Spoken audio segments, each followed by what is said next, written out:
A Verona woman is speaking out tonight after she was falsely accused of murdering a man in Jackson. She spent several days in jail. Quentin Smith sat down with the woman. He has her story. Quishana Martin spent 4 days in jail after being falsely accused of murdering Freddie Mosley. But it was this past Friday when prosecutors saw evidence that shows Martin could not have committed the murder and ultimately dropped all charges against her. This is Quishana Martin, smiling, happy, and enjoying life.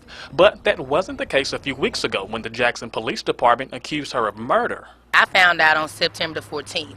So I found out 2 days after my picture had already been all over the internet. That day was my baby's birthday, actually, and for me not to go home to her that night was very devastating. Martin says she can't put into words the pain she felt being behind bars for a crime she knows she didn't commit. It put me in a whole nother state of mind, mentally. Mentally, it really took a toll on me because I was in there, I was away from my family, I was away from my kids, I couldn't talk to anyone.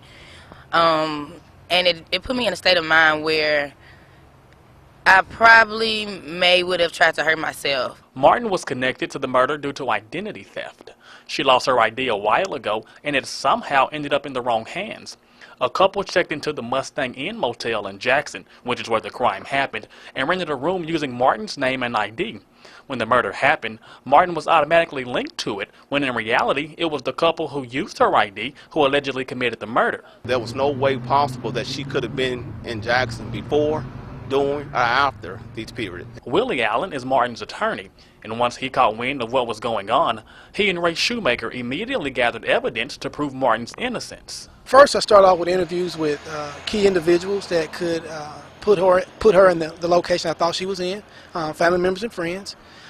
From there, I retrieved her phone messages, text messages, and phone calls from the telephone company. In addition to that, she had an app on her phone, I believe it's from her insurance carrier, that keeps up with mileage and things of that nature, and it also shows where she could have possibly been. However, Allen says the lead detective on the case chose not to look at any of that evidence they gathered, nor surveillance video from the motel the night of the murder. They were just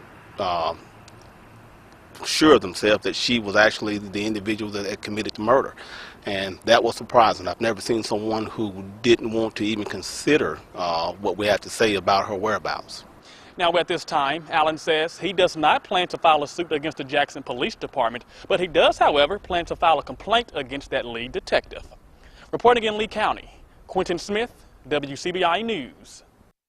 Jackson Police released that 25-year-old Marvin Willoughby and 23-year-old Samaya Reed are considered to be wanted for the murder of Freddie Mosley. Anyone with information is asked to contact Jackson PD.